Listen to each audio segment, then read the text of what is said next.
Olá, pessoal! Vamos falar hoje um pouquinho então sobre o segundo ciclo missioneiro, tá? Recapitulando um pouquinho o que a gente viu no último vídeo, né, sobre o primeiro ciclo, o- os padres jesuítas eles se retiram do território, né, devido às investidas dos bandeirantes, e eles deixam aqui então a- o gado, né? Eles se instalam então na Argentina e em 1941 acontece a Batalha do Bororé, então, onde morre dezenas de bandeirantes, né, e centenas de índios tupis, guarani, então, que auxiliaram, né, os bandeirantes paulistas nessa batalha. Então, após esse período, né, a gente viu no vídeo anterior que os índios já tinham permissão para andarem armados, né, para se armarem e para se protegerem. Então, eles 1941, né, foi isso. E aí, ali em torno de 1641, desculpe, em torno de 1652, né, a gente tem registros de que os algumas reduções da Argentina tinham estabelecido então as suas estâncias na margem esquerda do Rio Uruguai, o que está relacionado a esse território aqui, né, nosso da, do Rio Grande do Sul. Então, os padres mandavam grupos, né, indígenas armados para percorrerem esse território, em função de duas questões. Né? A primeira, para verificarem o avanço português, né, no território aqui do Rio Grande do Sul, e também em função de toda essa estância de gado que eles haviam deixado aqui, então, nesse espaço. Tá? Os portugueses sempre apresentaram uma ameaça, né, para os padres jesuítas, porque eles sempre acabavam avançando um pouco nesse território. E a preocupação ficou maior ainda quando os portugueses fundaram, então, né, a colônia do Sacramento em 1680, né, na região ali da as margens, né, do Rio da Prata, que fica bem em frente, digamos assim, a Buenos Aires. A preocupação foi tanta que essa fortaleza, né, fundada ali pelos portugueses, foi destruída um ano depois, né, através de exércitos aí que foram constituídos por índios provenientes dessa região missioneira. Então, assim, claro, se formos pensar, né, com a fundação da colônia do Sacramento, os portugueses, eles ficavam indo e vindo dali da região de Laguna. Então, eles acabavam transitando muito por esse território, né? E quer queira, né, ou não, eles iam acabar se deparando com o gado, né?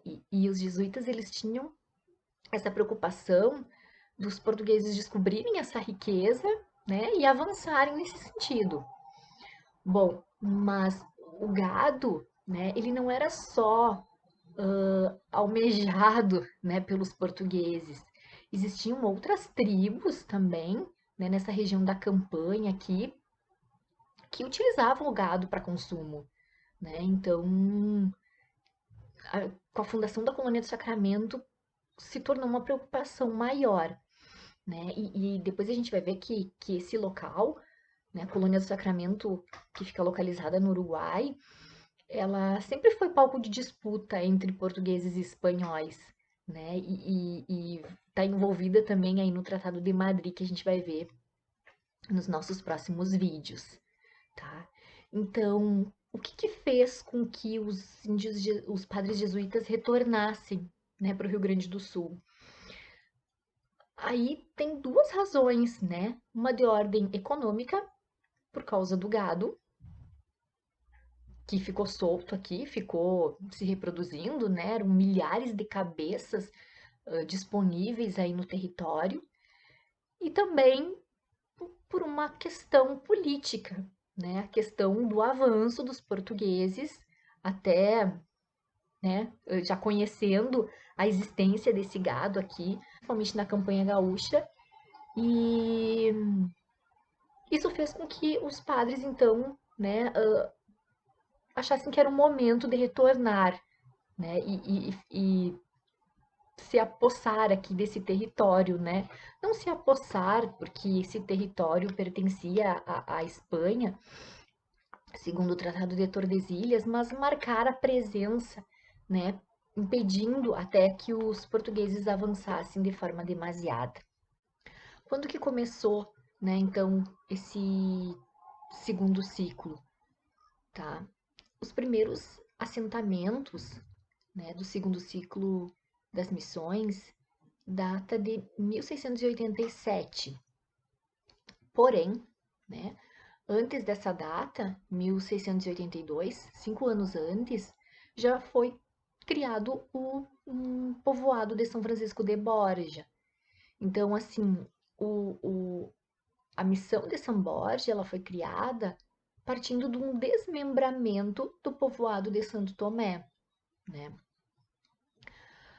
Em 1682. Existe aí uma divergência, né, de datas relacionada à redução de São Borja. E isso a gente vai falar também, né, nos próximos vídeos, quando a gente tratar, então, sobre específico sobre a cidade, sobre a nossa cidade aqui, né, de São Borja, sobre o nosso município. Mas, por isso a gente diz que São Borja é o primeiro dos 7 povos das missões, né, relacionado ao segundo ciclo. A gente já viu nos vídeos anteriores que do primeiro ciclo foi São Nicolau, né? Mas do segundo ciclo, então, levando em consideração a data de 1682, a gente tem aí São Borja, tá bom? Qual foi a data de fundação, então, dos outros povos, né? Dos 7 povos, como ficaram conhecidos aqui no Rio Grande do Sul? A gente tem, então, a data de 1682 para São Borja. A gente tem a data de 1687 para as cidades de São Nicolau, São Luís Gonzaga e também São Miguel, né? Relembrando do nosso vídeo anterior de que São Miguel já existiu, já tinha existido no primeiro ciclo, né? E que, em função das investidas dos bandeirantes, eles retornaram, né? Foram para a Argentina e depois eles voltam, né? A redução de São Miguel retorna, então, para o Brasil nessa data de 1687. Então, esses foram os 3 povoados, as 3 reduções criadas em 1687. São Nicolau, São Luís Gonzaga e São Miguel, né? Depois a gente tem em 1690 São Lourenço Mártir, tá? 1697 São João Batista e 1706 então Santo Ângelo Custódio. É importante frisar, né, pessoal, que a importância, né, dessas reduções, porque elas acabaram formando as cidades, né? Muitas cidades hoje existem em cima, né, dos resquícios daquela época. Na própria cidade aqui de São Borja, a gente tem a nossa Praça Central, onde era a Praça Central, né, da redução jesuítica. A nossa igreja, ela é moderna, né, mas ela está localizada provavelmente em cima dos resquícios da antiga igreja jesuítica. Então, as reduções foram importantes sim, né, para a formação desse território, né, e para o aparecimento mais tarde das cidades e dos municípios, enfim. E não somente as, as cidades, tá? Mas também as estâncias, né? Que a gente tem, os postos avançados daquela época, né? Não existiam só as reduções. A gente sabe que os padres, né, e os índios, eles transitavam muito entre as reduções jesuíticas. Então, eles tinham postos avançados entre elas. Por que isso? Para que eles pudessem ter um momento de parar, descansar durante a viagem, orar, né? Enfim. Então, esses postos avançados acabaram depois também se tornando alguns povoados, né?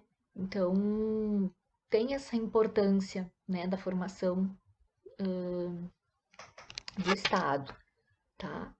Os 7 povos das missões, então, eles foram dirigidos por padres jesuítas até 1768, e quando esses são expulsos, então, né, de todos os domínios espanhóis, então, da América, que a gente vai falar depois mais adiante, também da Guerra Guaranítica, enfim. Alguns povos, pessoal, chegaram a ter 8.000 almas, né? E a gente já viu que quando a gente fala de almas, são pessoas. Chegaram a ter 8.000 almas. Então, era muita gente mesmo. Se a gente for ver, algumas cidades hoje possuem essa quantidade de habitantes, né? Então, assim, só para dar uma pincelada, porque a gente vai falar depois também, que a erva mate, ela foi o principal produto, então, de exportação, né, das reduções, seguida do charque, né, e do couro, que eram abundantes, então, aqui na região. E, além disso, também tinha o artesanato em madeira, né, os índios, eles se destacaram muito na questão da arte, né, tanto a música, né, o trabalho com peças em madeiras, realizando toda a santuária. Então, esses santos chegaram a ser exportados, né, e até mesmo pinturas, né. Então, é uma história assim fascinante, né? E esse vídeo é mais para dar uma explanação geral do início desse segundo ciclo, e posteriormente a gente vai estar falando das reduções, né? Essas 7 reduções e como elas eram organizadas aí na questão política, social, econômica, né? E fiquem atentos aí que logo a gente vai falar sobre isso, tá bem? Um beijo, se cuidem e até a próxima.